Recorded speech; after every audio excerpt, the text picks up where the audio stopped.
entrando, então, um pouco mais específico, né, no tema da nossa palestra de hoje, temos a nossa linha de lonas para silagem, né, que é a nossa silagem HP, material líder de mercado, um material de ótima qualidade, e dentre os materiais que nós temos disponíveis, temos a nossa silagem HP Box, o nosso carro-chefe, material 100% virgem com aditivação anti-UV, né, possui na sua composição o metaloceno, que confere flexibilidade para esse material, e o dióxido de titânio, né, que dá a coloração branca para a lona.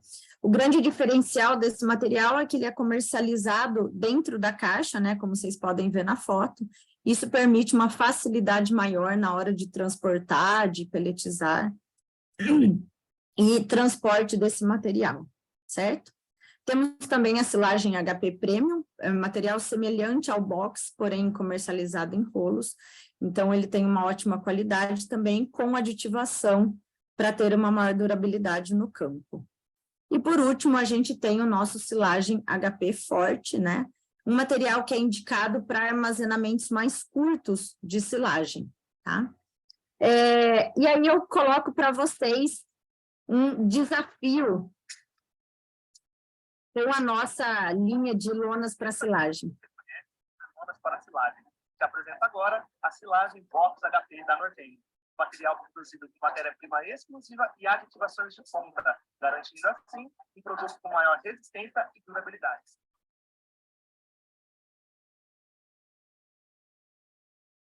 Para certificar disso, te apresento agora este material na prática através do desafio Box HP. Confira.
Convido vocês também a fazer o nosso desafio Box.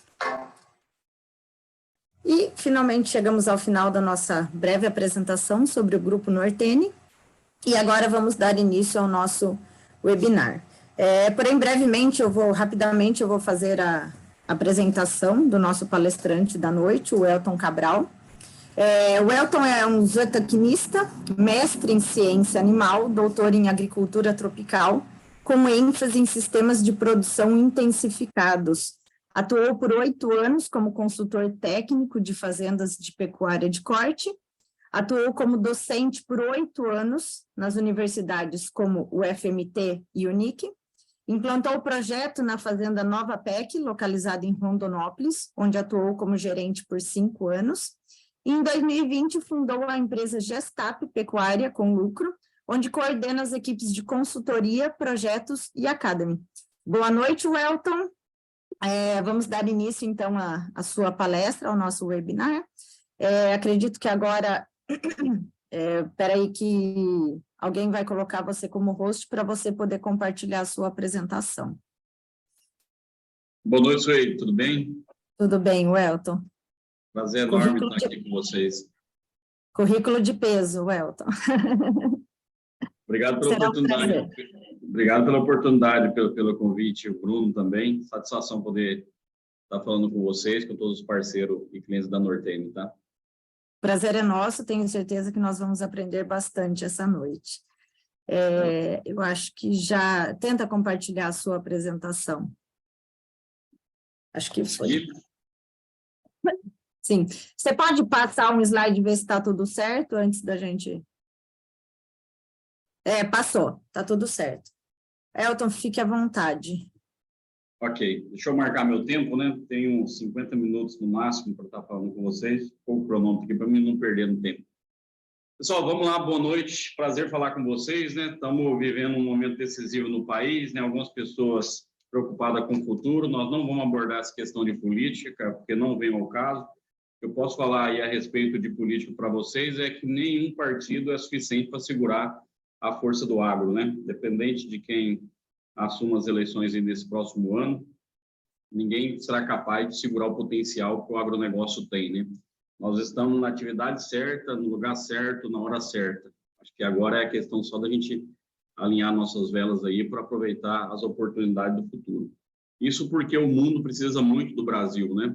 Por isso que eu acho que nenhuma força política é capaz de segurar o crescimento do agro brasileiro, porque nós somos praticamente um país continental com a capacidade produtiva extremamente grande comparada à demanda do mundo, né? É diferente do Argentina, do Uruguai, são países com tamanho territorial bem menor do que o nosso, que tem menor impacto no mercado mundial. O Brasil não. O Brasil, a saída ou a entrada do agro no cenário mundial da produção de alimento faz um estrago, um estardalhaço gigantesco na economia mundial, no abastecimento de alimentos do mundo. Então, independente do que venha acontecer com a nossa política aí, eu gostaria de passar uma mensagem de otimismo para todo mundo, porque eu acho que a oportunidade está à nossa frente, nós precisamos nos organizar e aproveitar todas essas oportunidades que nós temos.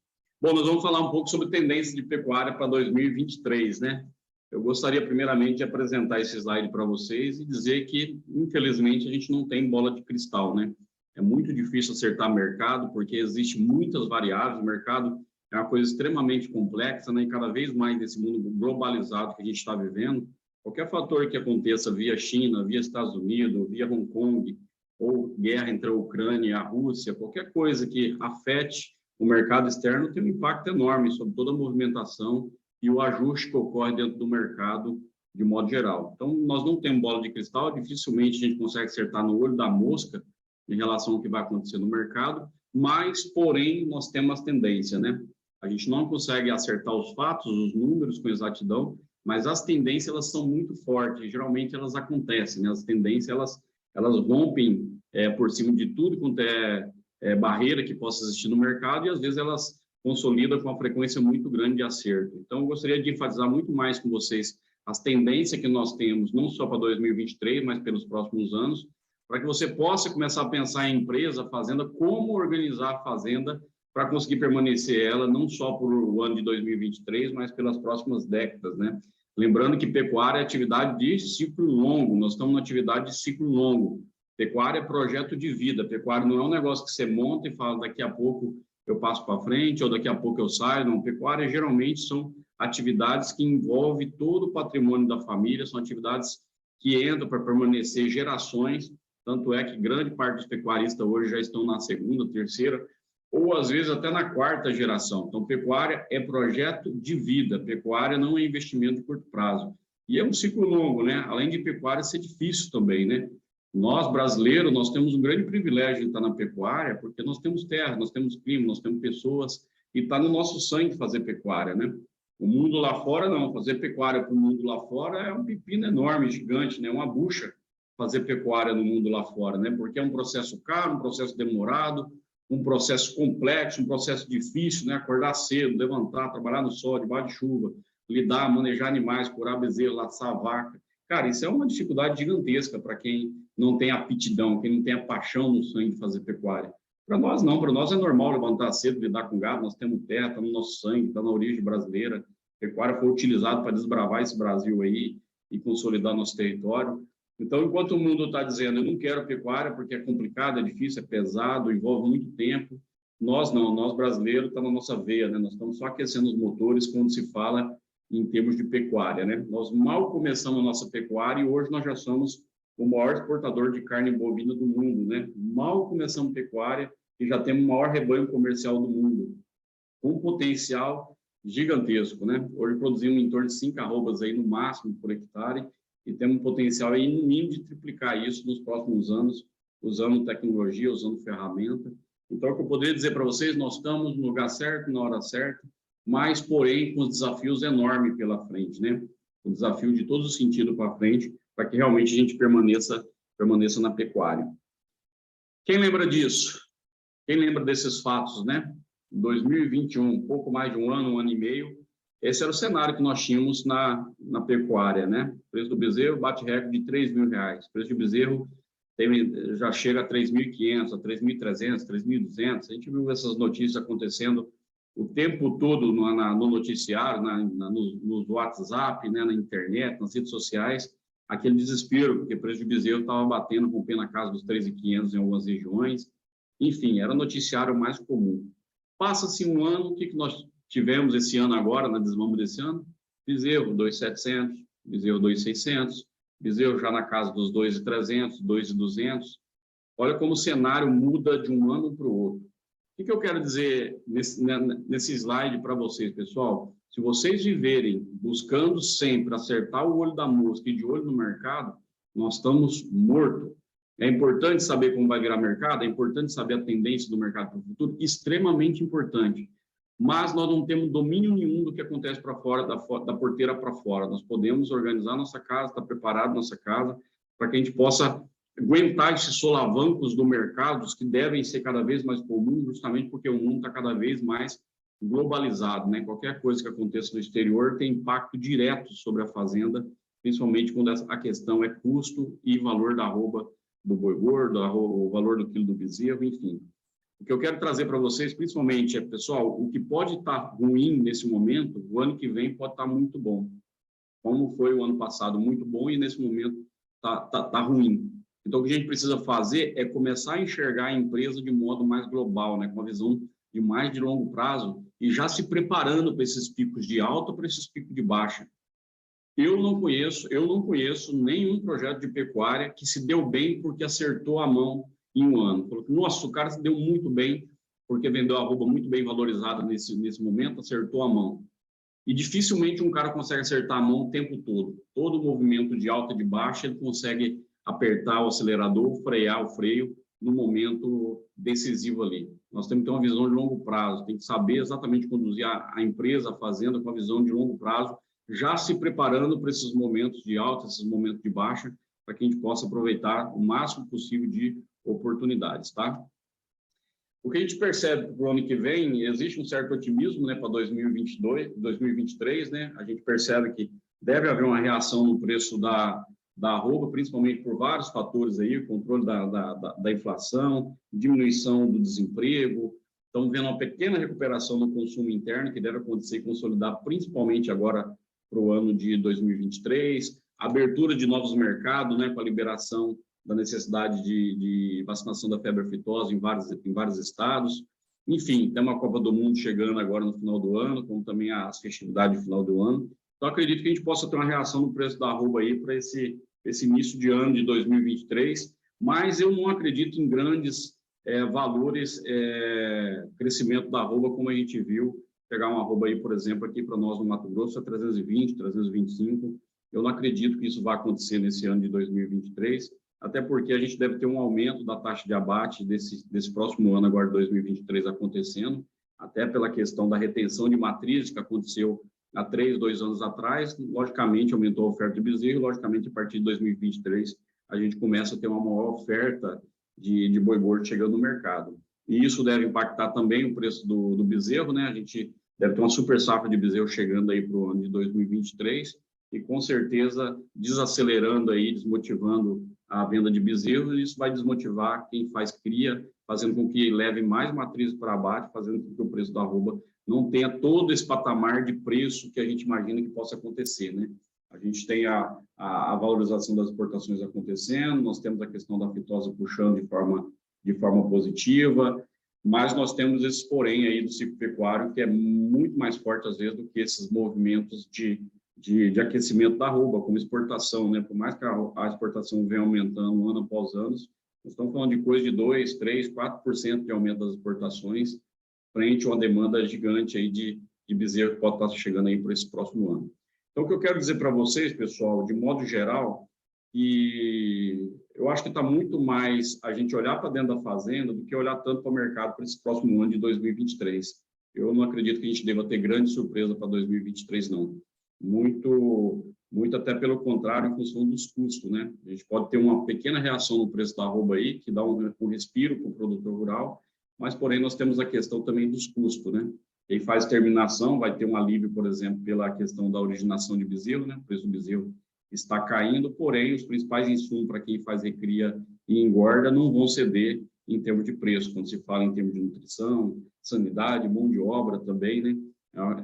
São questões de custo aí que não devem recuar nesse ano de 2023. Então, eu acho que é um ano otimista para 2023, mas não de tão otimista assim, né? Eu acho que talvez a gente precise ter um pequeno otimismo, mas de forma extremamente ponderada aí para esse próximo ano que a gente vai ter aí de 2023. Um ano que eu poderia dizer para vocês, assim, a palavra que eu poderia resumir para vocês seria otimismo com cautela. Acho que talvez seria a definição mais clara do mercado aí para 2023, seria um otimismo com cautela. Pequena reação no preço da arroba, pequena reação no consumo interno, mantendo a exportação, mas, porém, com custo ainda elevado, principalmente na parte de grãos. Eu acho que a diminuição no valor da reposição, seja do boi magro, seja do bezerro, não vai fazer com que a gente tenha grandes lucros aí para 2023, principalmente porque os custos não devem ceder esse ano aí de 2023, tá? A Conab prevê aí o mercado aquecido, né, em termos de aumento de abate, né? A gente deve aumentar o número de abate de animais para esse próximo ano aí de 2023. Desde 2018, que a gente não crescia a quantidade de carne produzida no país, isso deve acontecer agora em 2023, devido a essa maior oferta de animais para abate que a gente deve ter em 2023. Mas tudo é uma incógnita, né? A gente não sabe como vai ficar o cenário político, a gente não sabe como vai realmente se desenhar o mercado externo, mas o que podemos dizer aí é que a gente tem uma expectativa moderada aí de otimismo para 2023.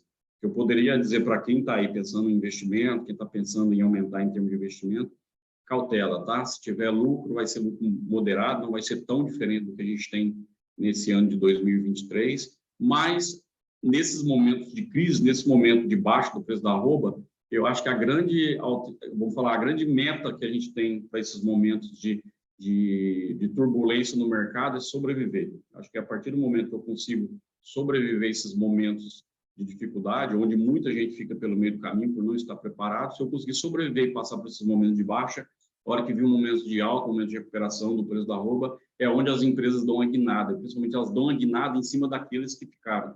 Então, você sempre vai ver um movimento de crescimento das indústrias, das empresas, das fazendas, é sempre em cima, não de novos mercados, muitas das vezes é em cima de gente ineficiente que não aguenta essa crise momentânea, né? Ela sempre vai existir, sempre vai ter momento de alta, momento de baixa, ciclo de alta, ciclo de baixa.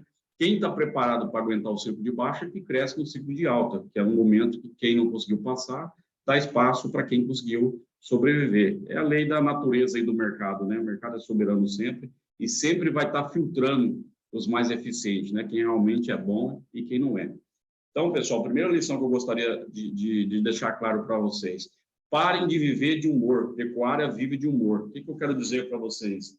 Pecuarista acontece muitas vezes, no momento de baixa, ele tira todo o pé do acelerador, freia, tira investimento, volta para trás, o que estava planejando, que estava investindo, segura, não faz mais, reduz a equipe, enxuga, e no momento de alta ele acelera, ele vai atrás de equipe, ele começa a fazer investimento, começa a botar tecnologia, e depois chega lá na frente, que tem novamente o movimento de queda, que sempre vai existir esse movimento, ele desacelera. Fazenda nenhuma, negócio nenhum aguenta essa elasticidade de investe, desinveste, intensifica, desintensifica, motiva, desmotiva. Pecuária é atividade de ciclo longo, por isso que tem que fazer um planejamento com visão de longo prazo. Pode ser que eu dê uma desacelerada num certo momento, pode ser que eu acelere novamente, mas sempre de forma moderada e pontualizada naquele exato momento que eu estou vivendo. Então, cuidado com esse movimento de humor que existe dentro da pecuária, de sempre vai com aquela avidez, né? Bota a arroba de novo a 330 para você ver o quanto de boi começa vindo uma vez para dentro do sistema, às vezes comprando boi sem qualidade, sem processo, tendo prejuízo na compra, comprando animal com qualquer jeito, e de repente a arroba volta novamente, tira o pé da aceleração. Esse movimento de elasticidade em termos de investe e desinveste, isso causa muito dano dentro da propriedade e não cria uma empresa estruturada por longo prazo. Uma empresa ela deve sobreviver, o objetivo dela é sobreviver no longo prazo, sobreviver nos próximos 20, 30, 50 anos de forma sustentável e sempre de forma ponderada nos momentos tanto de crescimento quanto nos momentos de dar aquela desacelerada, tá? Então, muita ponderação, no momento que está todo mundo gritando, está acabando, está ruim, tem um movimento de ponderação. momento que está todo mundo otimista, vamos lá, maravilhoso, vai dar tudo certo, a pecuária está bombando.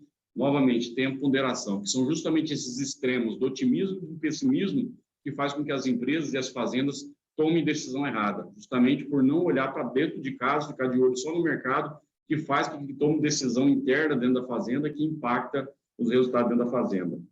E lembrando que muita coisa do que você planta agora, você não colhe agora. Pecuária, como eu falei, é de ciclo longo. O que você planta agora, você vai colher daqui 2 anos, daqui 3 anos, às vezes. Estamos na estação de monta, por exemplo. É muito produtor desacelerando. Não vou usar semi, top, não vou parar com a IATF, vou voltar para a estação de monta.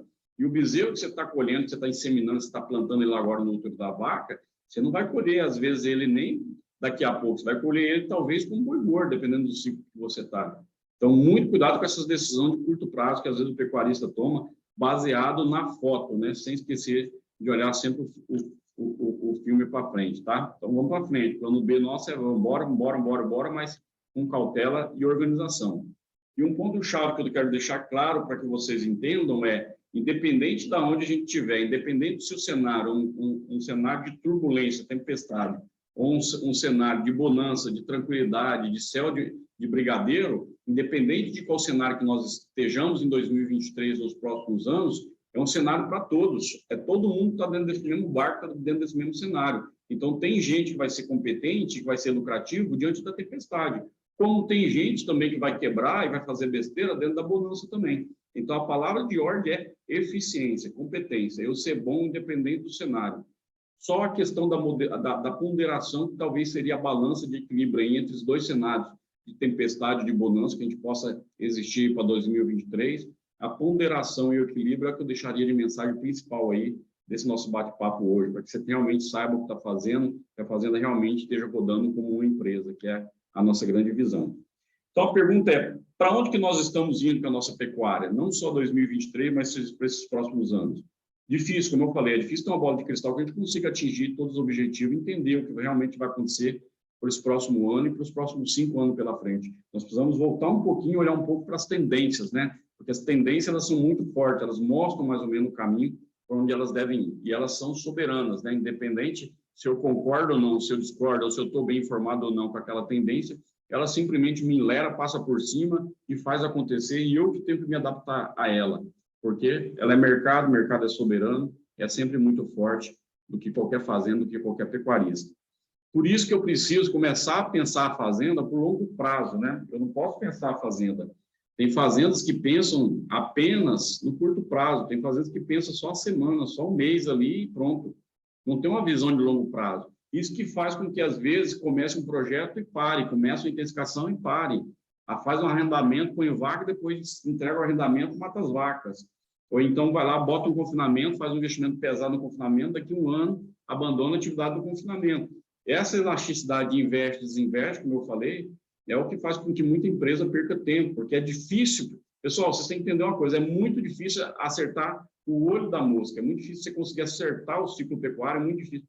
Porque toda vez quando você vê a reação do mercado chegando, quando você começa a se mobilizar para conseguir aproveitar aquela onda, quando você entra nela, geralmente ela já está finalizando, ela já está acabando. Então, você precisa ter as estratégias certas para saber até onde eu posso entrar. O exemplo disso, por exemplo, a roupa do boi está um valor muito baixo comparado aos custos, né? Boa parte das fazendas estão fechando um prejuízo. Então, será que nesse momento não é o momento da gente pensar em reposição? Será que a roupa do boi está tão barata? Estamos tendo bezerro, ofertando bezerro a 2.200, 2.300? Será que eu estou perdendo em valorização no boi gordo? A relação de troca com o bezerro não está interessante? Está super mega interessante nesse momento fazer reposição. Estocar fazendo com reposição, pensando na virada do ciclo daqui a pouco. Esse bezerro que eu estou comprando agora, eu vou abater ele daqui 1 ano e meio, 2 anos para frente. Será que até lá já não deu alavancada no preço da arroba? Aqueles estoques de bezerro que eu comprei, pegando essa arroba barata de bezerro agora, na hora que ela der a virada daqui 1 ano e meio, 2, será que eu não vou dar uma guinada no meu negócio? É tudo quanto que o pecuarista, o produtor que está aí na fazenda tem que fazer essas ponderações e essas análises. E, principalmente, ter a visão do longo prazo, né? Onde que eu quero chegar daqui 5 anos, pelo menos? Que é um curto prazo, em um médio prazo, vamos dizer assim, que eu consigo imaginar. Bom, daqui 5 anos eu quero estar batendo 5.000 boi, daqui 5 anos eu quero ter 3.000 vacas, daqui 5 anos eu quero matar 3.000 boi com 22 arroba, daqui 5 anos eu quero aumentar a minha fazenda pelo menos mais 500 hectares. Esse planejamento de longo prazo a gente precisa ter, depois destrinchar ele nos próximos, o que eu vou fazer em 2023, em 24, em 25, 26, 27. E a partir daí eu começo a caminhar dentro desse tracejado que eu planejei. Não significa que esse plano vai ser imortal, que você tem que seguir exatamente, não. É uma visão de longo prazo, né? Eu posso ir remodelando conforme eu vou sentindo as tendências do mercado de modo geral, né? E depois eu foco no planejamento de um ano. Eu quero focar nesse um ano, 2023. Quais são as metas que eu tenho para 2023? Quais são as melhorias? Quais são o plano de execução que eu preciso para 2023? Quais são os projetos que eu preciso implementar em 2023 para que a fazenda atinja o objetivo dos próximos 5 anos? Aí você vai focar em 2023. Começou 2023, o teu foco é no mês. O que eu vou fazer nesse mês agora, de janeiro, para cumprir o ano de 2023, para cumprir a meta de 5 anos? Dentro do mês de janeiro, eu vou extrapolar. Janeiro eu preciso reformar pasto, preciso bater herbicida, preciso controlar cigarrinha, preciso reformar um pasto, preciso dividir esse pasto, preciso botar água nesse setor. E a partir daí, dentro do mês de janeiro, traçando a meta de janeiro de 2023, naquela semana, naquelas 4 semanas de janeiro, você vai estratificar o que vai ser feito para que você realmente cumpra janeiro de 2023. Você cumprindo mês a mês esse plano de ação, você bateu a meta de 2023. 2023 vai estar na mão o tempo todo olhando para esse radar e sabendo qual o caminho que eu estou tomando. E aí, em 5 anos, eu vou atingir ou não o objetivo que eu estou traçando, ou vou remodelando. O que acontece é que, às vezes, o que a gente faz na semana, às vezes não está alinhado com nada com o futuro. Então, o que você está, às vezes, trabalhando ali durante aquela semana, durante aquele mês, durante aquele trimestre, semestre, você estava planejando ir para cá, ó, que era o caminho. E, de repente, você está indo para cá e não está percebendo. Por quê? Porque a rotina da fazenda, o dia a dia da fazenda, ela sempre está contribuindo para te levar para algum canto, seja para o lucro, seja para o prejuízo, seja para a sustentabilidade ou seja para a saída da atividade. Então, isso precisa estar bem alinhado. Então, olha para frente, enxerga o futuro, volta para o presente e alinha as velas. Ó, o caminho é esse, o que nós queremos, essas são as metas que a gente tem para 2023. Então, eu gostaria muito que todo mundo aí que está assistindo começasse a ter essa visão de longo prazo e trazer isso para dentro da realidade da fazenda e, principalmente, fazer com que todo mundo que está dentro da fazenda consiga enxergar isso também, né? Para que todos tenham a noção de para onde a gente está levando o barco, né? Qual o caminho que nós estamos levando o ônibus, qual é a viagem que nós vamos fazer nos próximos anos e qual o caminho que nós vamos percorrer até lá. Boa parte das fazendas não sabe onde vão estar em 2023, muito menos em 2024, e vão trabalhando, preocupados só com o preço da roupa, tomando porrada de cá, pancada de lá. Então, deixaria um conselho para vocês, tentem montar um plano simples, não precisa ser um plano robusto, mas montem um plano simples de onde vocês querem chegar e transmita essa informação para a equipe, né? Leva para a equipe essa ideia, ó, pessoal, nós estamos aqui, mas no próximo ano nós queremos chegar aqui, preciso da ajuda de vocês, ó, estamos conseguindo, estamos batendo as metas, pessoal, nós estamos dentro daquilo que nós projetamos, opa, nós estamos desviando porque o mercado mudou um pouco, vamos remodelar as rotas, e isso tem que estar na cabeça do gestor, do capataz, do peão, dos serviços gerais, para que todo mundo esteja contribuindo para levar esse barco o mais longe possível, de forma mais segura possível. Mas voltando um pouco para tendências que eu gostaria de falar para vocês, pessoal, a visão de longo prazo que nós temos de pecuária, primeiro é que cada vez mais nós vamos ter cada vez mais gente sobre essa terra, né? Gente com muito dinheiro sobre essa terra, num mundo de escassez e cada vez mais em crise. Esse é o futuro que nós temos com o mundo. Todo mundo sabe disso, o mundo inteiro sabe disso. Nós temos um planeta que é restrito, que é escasso, que tem seus limites em termos de terra, em termos de água, em termos de recursos naturais, e tem uma população cada vez mais em crescimento, que deve passar a casa dos 9 bilhões de pessoas aí até 2050. E num mundo que cada vez mais vai estar em crise, né? Cada vez mais vai ser comum a gente se deparar com situações de crise, como o próprio Covid, a guerra entre Ucrânia e Rússia, dólar oscilando, inflação no mundo inteiro, taxa de juro alto, o mundo cada vez mais vai ser um só. E só que nós estamos num setor que não espera, né? Num setor que precisa dele todo dia, que é a produção de alimento. Por isso que nós estamos vendo essa loucura de terras. Nós estamos vendo um movimento de terra, de modo geral, nunca visto antes. Eu estou aqui no Mato Grosso há quase 20 anos acompanhando a agricultura e a pecuária, e eu estou vendo movimentos de terras e, de modo geral, é uma loucura. Venda de terra inflacionado, né? Hoje, dificilmente você acha uma terra muito boa, numa boa localização, com preço barato, né? As terras super valorizaram nesses últimos 10 anos. E negócio de terra, 1.000 sacos de soja por hectare, estamos falando em torno de 150 mil, 170 mil hectares, é uma coisa já para nós aqui, pelo menos no Mato Grosso, uma parte também do Centro-Oeste, uma coisa já comum acontecendo em algumas regiões. Isso é um descolamento até da realidade, porque quanto tempo leva para uma terra dessa se pagar? Qual é a rentabilidade que eu preciso dar em cima dessa terra só para pagar o capital imobilizado em cima dessa terra? Então, o que se produz hoje em cima da terra, principalmente essas terras bem valorizadas de lavoura, não remunera o capital empatado na terra. Então, há um descolamento da realidade econômica, da atividade, em relação ao patrimônio que está empatado ali em cima desse outro patrimônio que é a terra. Mas isso é uma realidade já comum, e por isso que a gente vai ver cada vez mais a pressão sobre a eficiência do uso da terra, sobre pressão sobre a utilização da terra. Podemos pegar, por exemplo, a pecuária, de modo geral, ela vai dar hoje em torno de 200, quando bom, nesse cenário atual, R$500 de lucro por hectare ano. Muitas lavouras já estão pagando 10, 12, 15 sacos de soja por hectare. Nós já estamos falando aí coisa de 1.700, 1.500, 2.000, vou falar entre 1.500 e 2.000 reais de renda só para ser utilizada a terra, para o cara ficar em casa. É pecuarista, está ganhando R$500 de lucro por hectare ano, trabalhando, se dedicando, passando raiva com gente. Fica em casa, minha renda é tua terra, que eu vou te pagar R$1.500 de sacos de soja por hectare, que vai dar aí seus R$1.500 a R$2.000 por hectare, quase 4, 5 vezes mais do que o cara ganhava com atividade pecuária, para ficar em casa, com patrimônio valorizado, terra sendo preparada, construindo fertilidade de solo. Então, naturalmente, de forma silenciosa, e posso dizer até subterrânea, nós estamos vendo uma transposição de mãos de terra, saindo da mão, às vezes, de pecuarista, ou até, às vezes, de agricultores menos eficientes, para a mão daqueles mais eficientes, principalmente grandes grupos, né, que estão vindo de forma muito bem organizada. Então, é um desafio enorme para nós permanecer dentro da atividade diante de todos os cenários. E por quê? Novamente, porque tem um mundo lá fora que está demandando muita comida, principalmente país asiático, onde metade da população está lá presente com dificuldade de recursos naturais por limitações de terra. Então, onde que vai buscar isso? Países como o Brasil, que tem toda a possibilidade de atender essa demanda. Então, essa pressão por exportação dos países lá fora está fazendo com que terra seja tão bem valorizada aqui no Brasil, criando uma pressão por quem vai ficar sobre essas terras, quem vai conseguir produzir sobre essas terras. Só quem é bom, só quem é competente vai conseguir continuar na pecuária nesses próximos anos. Então, uma tendência, eu vou elencar algumas tendências aqui para você, mas uma tendência bem clara para mim, está consolidado, o CNPJ bateu na porteira. Nós vamos ter que transformar nossas fazendas em empresas com metas, empresas lucrativas. O produtor já não consegue mais tirar dinheiro do primeiro negócio dele, que boa parte dos pecuaristas tem um primeiro negócio, acredito que talvez 80% dos pecuaristas eles têm um primeiro negócio, investiram em pecuária, ele já não consegue mais tirar dinheiro da medicina, tirar dinheiro da empresa, tirar dinheiro da advocacia para ficar colocando dentro da fazenda, porque os custos da fazenda nesses últimos anos aumentaram muito.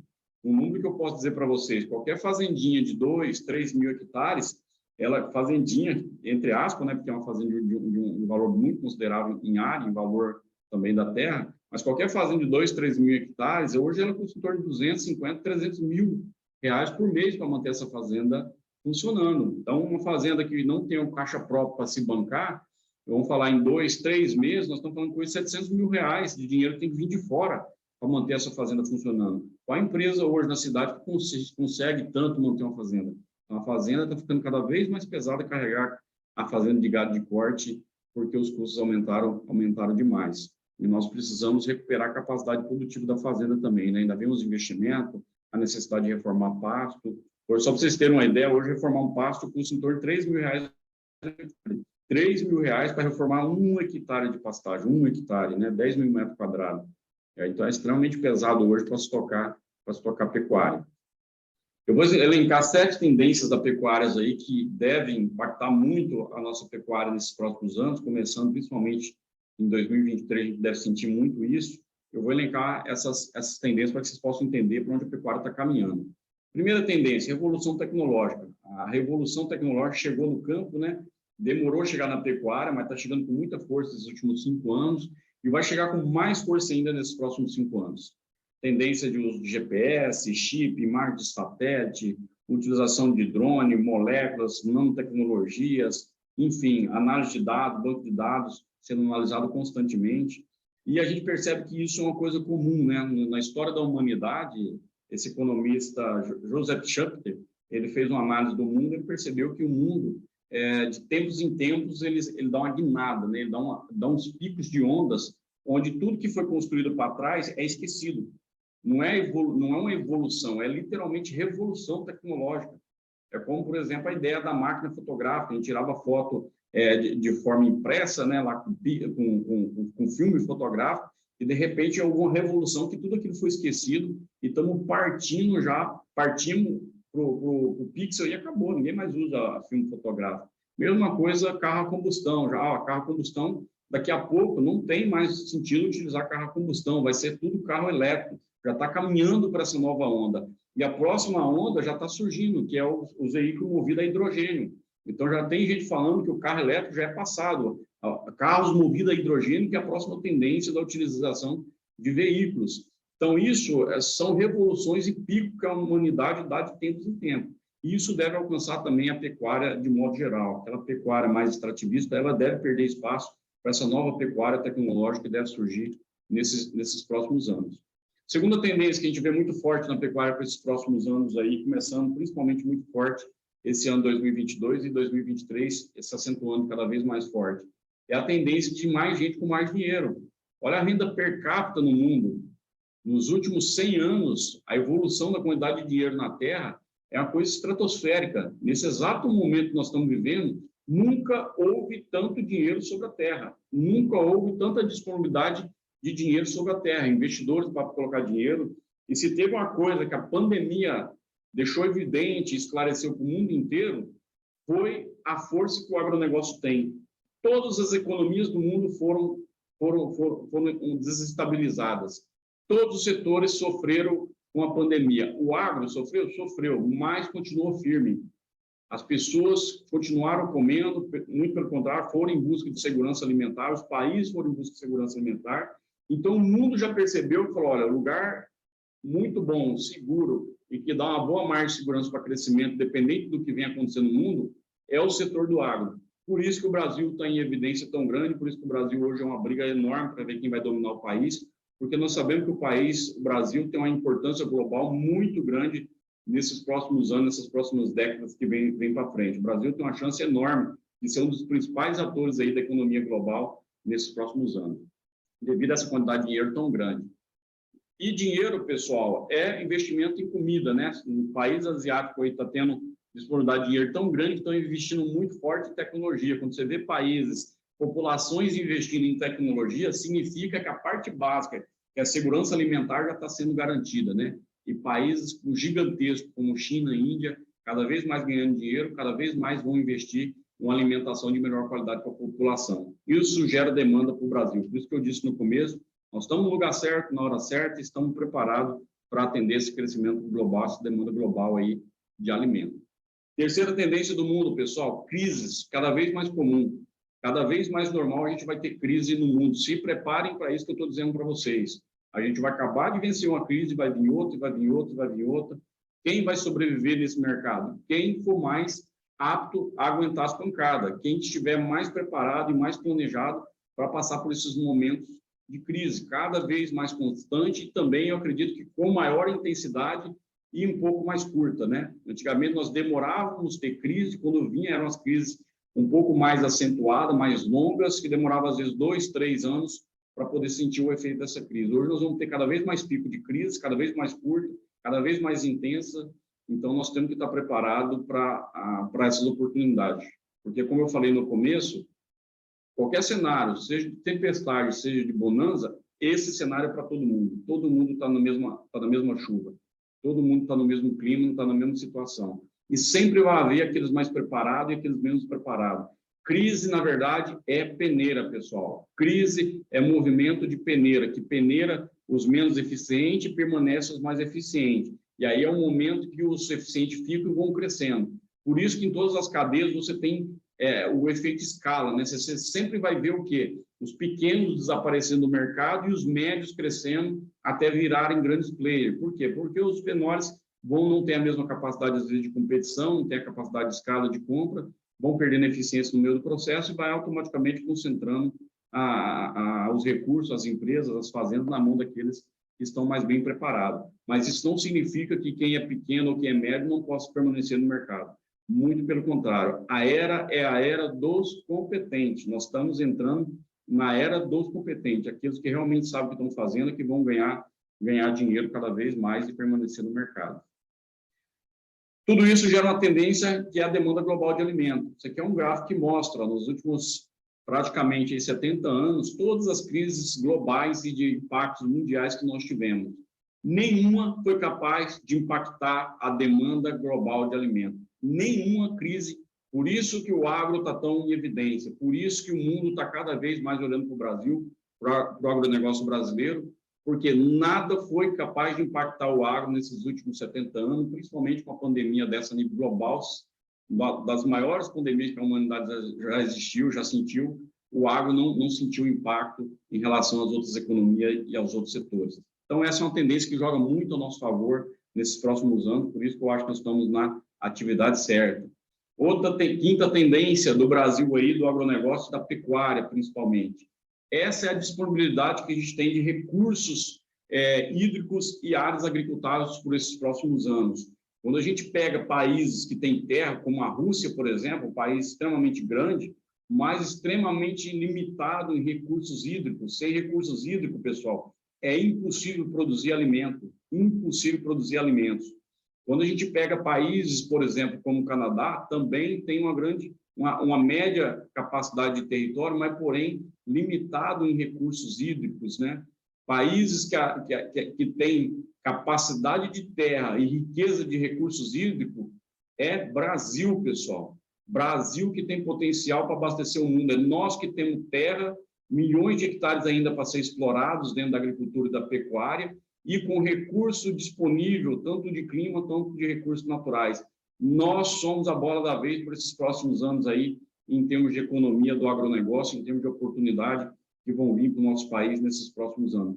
Precisamos despertar, pessoal, precisamos despertar e acordar para tudo isso que estamos aí sob a responsabilidade nesses próximos anos. Outra tendência, mão de obra. O que pode limitar nós nesses próximos anos, pessoal, além dessa questão política, além dessa questão de divergência política que nós estamos vivendo atualmente, essa crise política interna que nós estamos vivendo, é mão de obra. Nós estamos vivendo um apagão de mão de obra em todos os setores da economia. Não é só no agronegócio, mas no agronegócio é muito pior essa questão da mão de obra. Porque o agronegócio, você não forma pessoas facilmente para ir para o campo. A pessoa tem que ter a cultura, às vezes já nascida e criada dentro da fazenda. Igual pecuária é pior ainda. Como é que você pega um cara que não conhece nada de fazenda, ensina ele a ser peão do boi? Nunca dá certo, nunca consegue.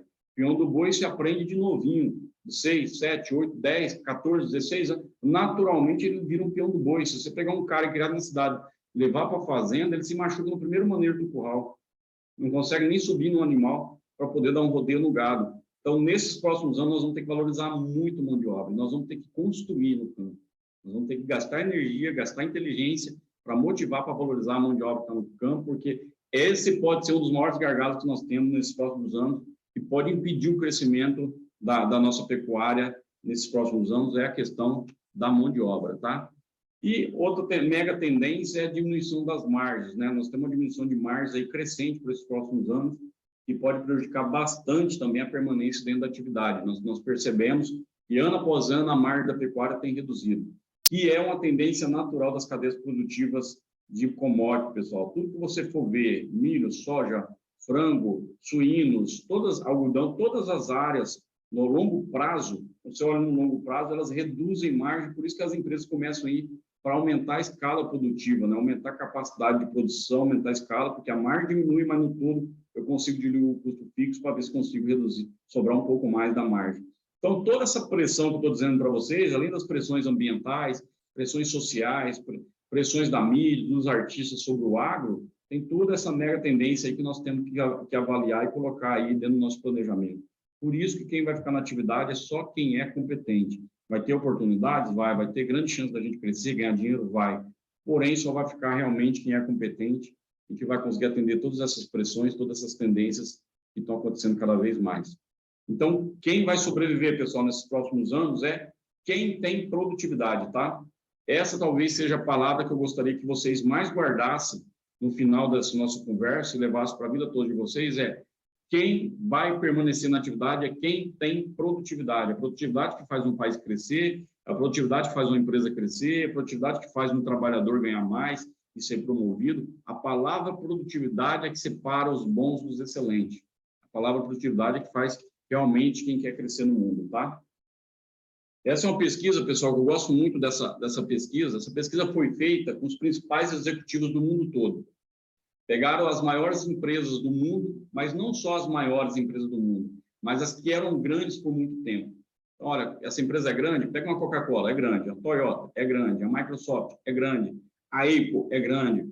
Pegaram essas empresas que são grandes e que são líderes por muitos anos. Então, significa que, apesar das crises também, apesar da sorte de azar do mercado em alguns momentos, essas empresas sobreviveram a tudo isso. Então, tem um porquê, deve ter uma receita. Por que esses caras são tão bons e durante tanto tempo? Então, os caras foram nessas empresas selecionadas que ficaram tão grandes e por muito tempo, são líderes há muito tempo, isoladas como líderes, que são exemplo para todo mundo, e foram nesses executivos e perguntaram para esses caras, cara, ao que se deve a tua empresa ser tão grande por tanto tempo? E os executivos foram respondendo o que eles achavam que faziam deles tão grande e por tanto tempo. A resposta dos caras estão aqui, ó. A grande parte respondeu é timing, é acertar, é fazer na hora certa. Tem que fazer, tem que fazer. Demora a tomar decisão, mas na hora que toma, vai lá e mata, vai lá e faz. E segundo, time de execução, equipe. Timing e time de execução. Simplesmente isso. Leva isso para dentro da tua fazenda. É onde a pecuária mais falha. A nossa pecuária, pessoal, ela faz às vezes quando dá certo. Ah, não deu para fazer esse final de semana? Não, faz na outra semana. Ah, é sábado? Não, segunda-feira pega. Ah, o pasto está passando? Não, depois a gente vê o que faz, roça. Ou não, depois a gente coloca gado. Ó, tem que tirar o gado, o pasto está rapado. Não, aguenta. Hoje é sexta-feira, a turma vai pegar dia de compra amanhã, segunda-feira, terça nós tiramos.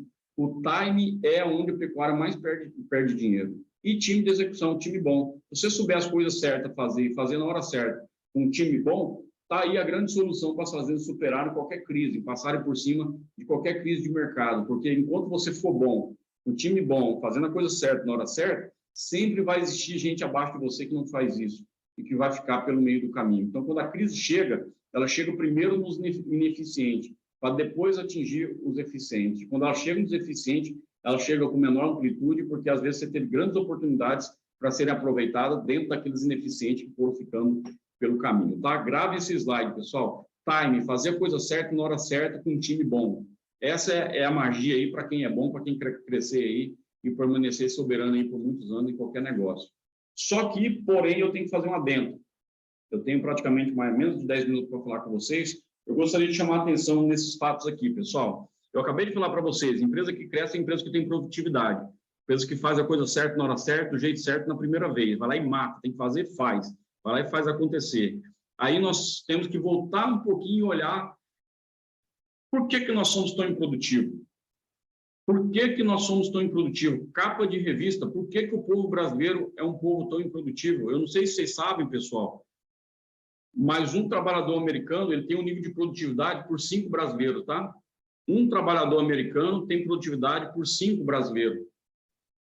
Na década de 70, final da década de 70, 80, era 3 brasileiros para produzir por um americano. O tempo passou 30, quase 40 anos, e nós conseguimos desevoluir. Hoje é 5 brasileiros para fazer e ter a produtividade de um americano.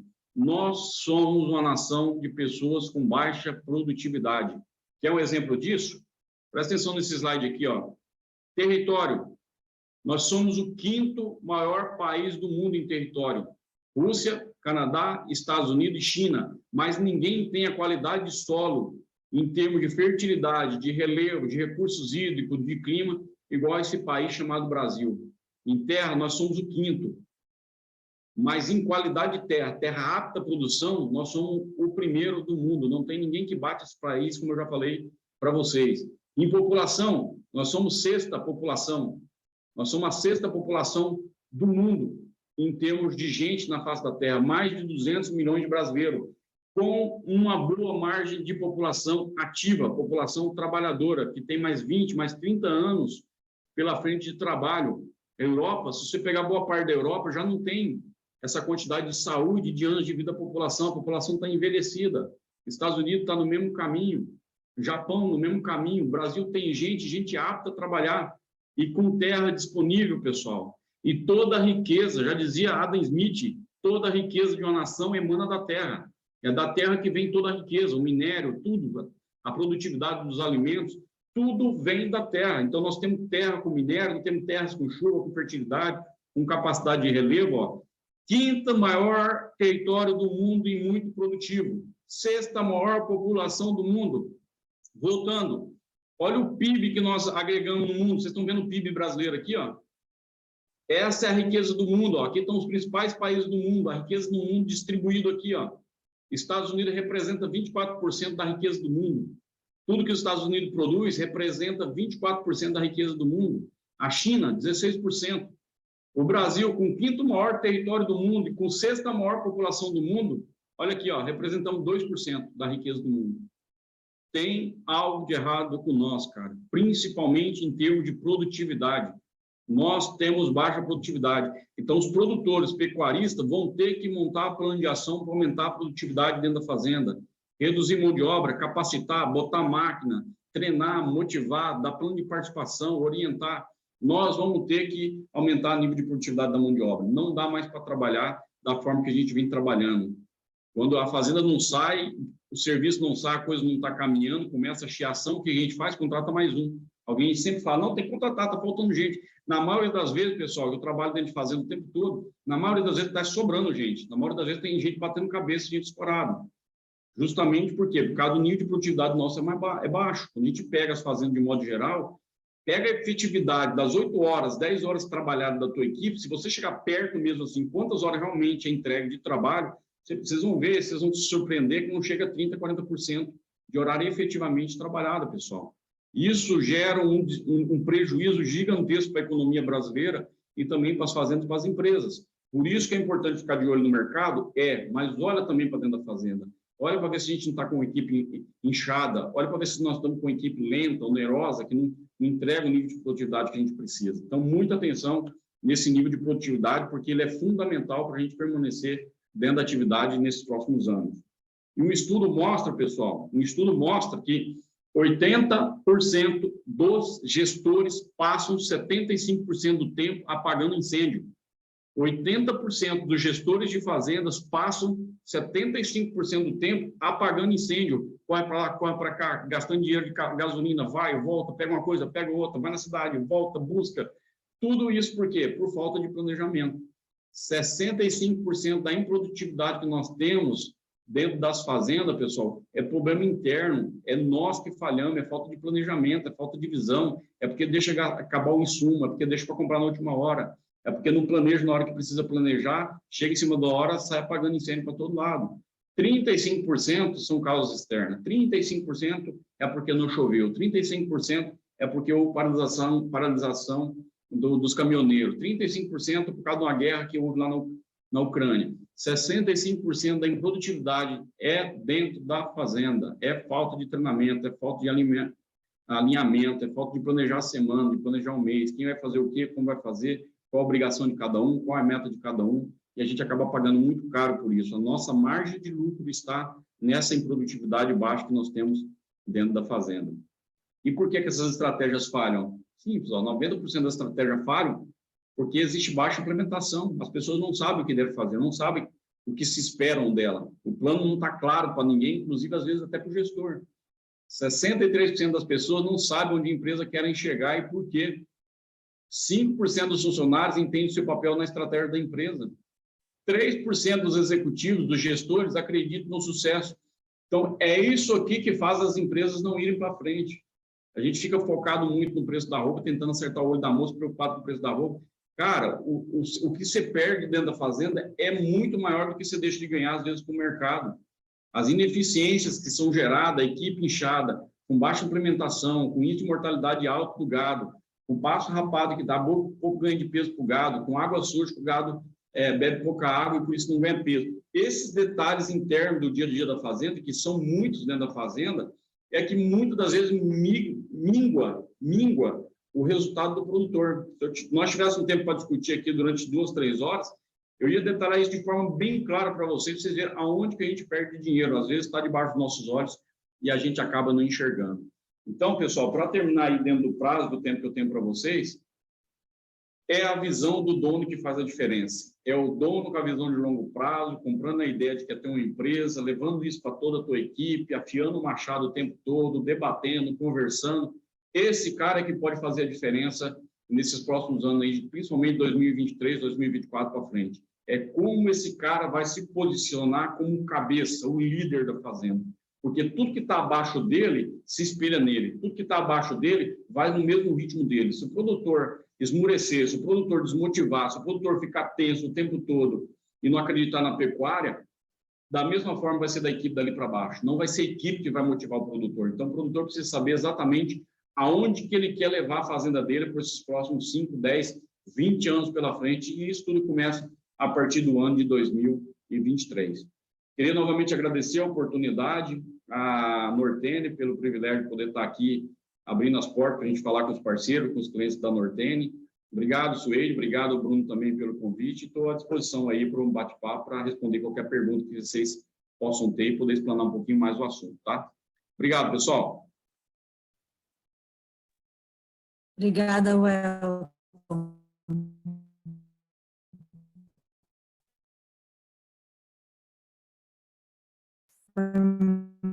Muito bom, principalmente nessa parte da gestão, né? Achei bastante interessante. É sobre a intensificação, né? Ela fala, a intensificação é uma tendência, como e por onde o produtor deve começar? A intensificação é um movimento sem volta também. Como o mundo caminha por esse aumento de escala, né, capacidade produtiva, a intensificação vai acontecer, querendo o produtor ou não, esteja preparado ou não, a intensificação é um caminho sem volta. Mas, porém, o que eu tenho falado, a questão da cautela, né? Eu acho que quem vai sair da atividade é quem quiser intensificar sem estar preparado, porque a intensificação é pesado. Investimento por hectare para quem vai intensificar passa, às vezes, dos 14, 15, 20 mil reais por hectare para intensificar uma fazenda de gado de corte. Não é um investimento baixo. E aumenta os riscos, né? Quando a gente começa a aumentar o uso do capital, a intensificação por área, nós estamos partindo com o princípio que nós estamos entrando numa lavoura. E lavoura não aceita desaforo, né? Quem é da agricultura sabe muito bem. Não tem margem para erro, né?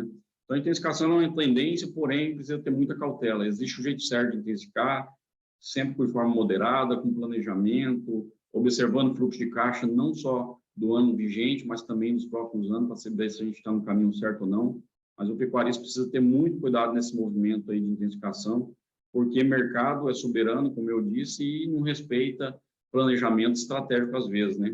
Quem ia imaginar que a arroba, por exemplo, nesse segundo semestre, bateria a casa em 250, 260 reais? Nem os maiores pessimistas do mercado estavam enxergando essa tendência de bater uma arroba a 250, 240 e às vezes podendo chegar até 230 nesses próximos dias aí. Então, todo o planejamento montado de intensificação foi por água abaixo, né? Quem estava intensificando, tratando do boi, infelizmente vai fechar o ano no prejuízo. Mas nós temos que estar preparados, né? Precisamos ter até plano B e C para essas situações, para esses movimentos de baixo do mercado, né? Tá. Welton, ainda acho que talvez em cima disso que você está falando de intensificação, isso é um questionamento meu, tá? Fiquei com essa dúvida assistindo sua palestra. Você falou bastante sobre os custos que aumentaram, né? Apesar do preço da arroba estar bom. Existe um diferencial entre o gado produzido a pasto e em confinamento?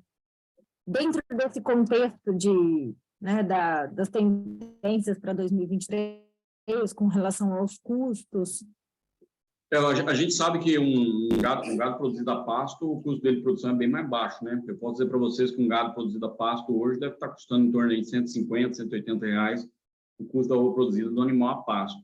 Quando você parte para um sistema mais intensivo, onde você implementa muito uso de grão, nós já estamos falando da arroba aí a 270, 280 reais. Estamos falando aí em torno de 150 reais aproximadamente, em média, mais caro, né? 100, 150 reais no mínimo, dentro desse patamar. Só que, porém, tem que ter muito planejamento também, porque às vezes se eu produzir só a pasto, eu não consigo levar esse animal jovem para o mercado, né? Hoje nós temos o principal mercado brasileiro é a China, né? E a China hoje não aceita animais acima de 30 meses para abate. O mercado dela, o animal tem que ter no máximo 30 meses de idade. E fazer um animal com 30 meses de idade para abate não é tão simples assim, fazendo ele só a pasto. Então, o que eu poderia aconselhar é fazer uma mescla, né? Eu acho que tem que aproveitar mais o uso do pasto, trabalhar o máximo possível, até onde for possível, produzir esse animal a pasto, na cria, na recria, né? Levar ele o máximo possível para engorda, estou dizendo em torno de 14, 15 arrobas, tentar levar ele o máximo possível a pasto, com proteinado ali, um consumo baixo e concentrado, e depois, na finalização, aí sim entra uma TIPA, terminação intensiva a pasto, ou um confinamento, né? Na fase final ali de acabamento. Mas não, eu acredito que talvez a gente não consiga produzir um animal dentro do mercado exige hoje somente a pasto. Há necessidade de utilização de grão, mas tentar buscar o máximo possível, mais para a finalização do animal ali mesmo, enquanto em 90% da vida dele, tentar fazer a pasto. Tá. Wellington, tem mais uma pergunta aqui do Diego Souza. Vou resumir a pergunta dele, mas ele diz que ele trabalha com uma linha de fertilizantes de origem natural e mineral, e ele gostaria de saber por que os produtores têm mais resistência em desenvolver mesmo trabalhos de pesquisa com com fertilizantes, ou até mesmo outros produtos que se utiliza, né, na produção. Produto de pasto, né? Isso, a pasta. Então, de modo geral, não é fácil implementar. Esse mercado de fertilizantes é um mercado que todo mundo acredita, né? Se você pegar todas as empresas de fertilizante, elas veem a pecuária com grande potencial, até pelo volume de terras que são utilizadas pela pecuária, né? São mais de 160 milhões de hectares de pastagem que estão degradadas, estão precisando de reposição de nutrientes. Então, assim, é um filézão do mercado, tem uma mega potencial de venda, de comercialização nesse setor. Porém, esbarra na questão do pecuarista ser um cara mais receoso, a tecnologia, a questão também de investimento em fertilizante pesa no caixa, né? O produtor que vai adubar, sei lá, 10, 15% da sua área tem que desembolsar um valor, às vezes chega até R$800 mil por hectare, dependendo do nível de intensificação em fertilizante que ele vai colocar. Então, isso pesa no fluxo de caixa da fazenda, fazer investimento em fertilizante. O pecuarista, ele usa muito o caixa dele, não digo nem o planejamento financeiro, é o caixa do banco mesmo, é olhar o saldo do banco e saber se ele tem capacidade de comprar fertilizante ou não. No momento que ele aduba, ele fica receoso em relação a se ele vai conseguir colher ou não esse dinheiro, entendeu? Quando eu compro, por exemplo, eu vou lá e compro um sal mineral, eu compro um grão, está na minha mão, é palpável, eu vou dar na boca do animal e eu vou ver o animal desempenhando. Quando eu compro um fertilizante, eu preciso acreditar na promessa de que aquele fertilizante vai dar resultado. A pesquisa mostra que dá resultado, a gente sabe que dá resultado. O pecuarista, às vezes, fica receoso, mas será? Eu vou pôr esse adubo? Qual a garantia que eu tenho que vou aumentar a taxa de lotação? Qual a garantia que eu tenho que o animal vai colher? Qual a garantia que eu tenho que esse animal vai ganhar peso a ponto de pagar a minha conta? Então, o produtor tem muito receio em relação a isso. A gente tem que destrinchar essa conta com dados, com número, mas, geralmente, o pecuarista que utiliza os fertilizantes de forma técnica, do modo correto, do jeito que tem que ser, geralmente, eles continuam adubando porque enxergam benefício a curto prazo, né? Adubo passa e já vê a resposta no capim, na capacidade de lotação, no desempenho dos animais, e geralmente ele passa a utilizar de forma frequente. Acho que a maior dificuldade é romper essa barreira da desconfiança, sabe? Romper essa barreira de realmente acreditar que dá certo. Certo. Wellington, para finalizar, nós temos uma última pergunta aqui do Cleverson sobre a pecuária orgânica no Brasil. Como está esse mercado, se ele existe? A pecuária orgânica ela veio muito forte na 2009, 2010, tinha vários projetos de pecuária orgânica. Porém, quando você trabalha com pecuária orgânica, você tem muitas restrições de uso de herbicida, de vermífugo, de medicamentos, até de adubos químicos. Então, não é uma pecuária tão simples de fazer. Então, como você tem que usar só recursos basicamente orgânicos e naturais, que não tem nenhum tipo de restrição, acaba que o nível de aporte tecnológico é muito baixo. Então, você acaba tendo animais muito tardio para abate, né? Então, a área orgânica acaba que você tem animais com idade mais avançada de abate e com menor qualidade de carne, menor qualidade de acabamento, porque o que põe acabamento e animal é principalmente grão. E agora com essas questões de transgênico aí no mercado, difícil separar grão que é transgênico de grão que não é transgênico, acaba que não pode utilizar quase nada dessas tecnologias. Como você fica somente a pasto, utilizando só, às vezes, um sal mineral, com muita ponderação das tecnologias que estão utilizando, você faz um animal muito tardio. Aí esse animal ele escapa do mercado, ele só vai ganhar espaço realmente na gôndola daqueles mercados que pagam por essa carne orgânica. E essa carne orgânica, por ela ser muito trabalhosa para produzir, e ela acaba ficando mais cara do que uma carne tradicional, com mais intensificação, com mais grão, ela acaba chegando muito caro no mercado. E quem paga essa carne, geralmente, é só quem tem maior poder aquisitivo. Então, é um nicho de mercado extremamente pequeno, essa questão da carne orgânica no Brasil. E, de modo geral, ela não tem grande expressividade, não teve grandes projetos que caminharam por essa linha da carne orgânica. Tiveram lá atrás, não tiveram sucesso financeiro, principalmente, acabaram minguando, e hoje são pequenos movimentos aí que a gente vê de pecuária orgânica aí no país. Tá certo, Welton. Então, as nossas questões acabaram. Bruno, não sei se você quer fazer alguma colocação. Não, obrigado, Fede. Agradecer o Elton aí, a Mari, o pessoal da Gestap aí pela oportunidade e pelo tempo. E agradecer mesmo, viu, Elton, pelo trabalho aí que vocês vêm empenhando aí na pecuária no Brasil, aí, Mato Grosso do Sul e os outros estados aí, que é muito importante essas informações, essa tecnologia aí também, a gente vendo aí nesse mercado é interessante porque é muito novo, né, Elton? A gente hoje já se fala de conforto animal, até adubação de pasto, né, Elton? Até um tempo atrás era loucura, né, falar de adubação de pasto, até teve uma pergunta aí sobre o tema, principalmente numa cultura nossa, né, que usa muito a braquiária ainda, e vendo a braquiária como um pasto rústico, né, mas mesmo assim a gente sabe que tem que haver um cuidado, né, Otto? Mesmo gado a pasto, dependendo do manejo, acaba não sendo interessante, né?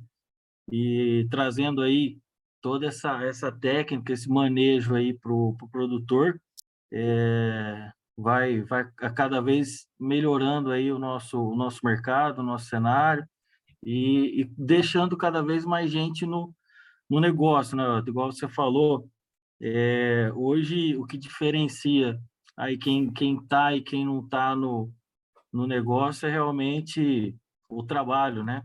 Tá envolvido, tá realmente disposto a encontrar esse mercado de alta, esse mercado de baixa e acreditar no negócio, né? Acho que muito mais do que um aventureiro, né? Aí a gente encontra muitos aventureiros no mercado, mas eu acho que a aptidão e o amor no negócio é o que faz girar. Mas só agradecer mesmo, Elton, pelo espaço aí, e vamos para as próximas aí, se Deus quiser. É isso aí, Bruno. Obrigado, Bruno, Sueira, toda a equipe da Norten aí pela oportunidade, tá? Conta sempre com a gente aqui. Eu acho que o momento é permanecer otimista, permanecer acreditando no país, acreditar que nós podemos vencer. Nós temos todas as características do mundo para ser um grande país. Deus nos abençoou muito com todos os recursos que nós temos. Acho que a gente precisa arregaçar as mangas, olhar para o futuro e acreditar que nós vamos ter um futuro grande aí pela frente e fazer investimento, correr para dentro e vamos, se Deus quiser, ser a maior pecuária do mundo, tá bom? Legal. Welton, quero mais uma vez agradecê-lo. Foi um tema muito interessante, muitos esclarecimentos, principalmente acerca da nossa dúvida do que vai acontecer para 2023 com as mudanças aí que aconteceram, né? Para a gente finalizar, caso mais alguém tenha dúvidas, é só mandar as perguntas para bruno.rossafa@gruponortene.com.br, que ao longo da semana podemos responder. Welton, muito obrigada, uma boa noite a todos e até a próxima. Obrigado, pessoal. Boa noite a vocês. Com Deus. Boa noite. Tchau, Até tchau. já.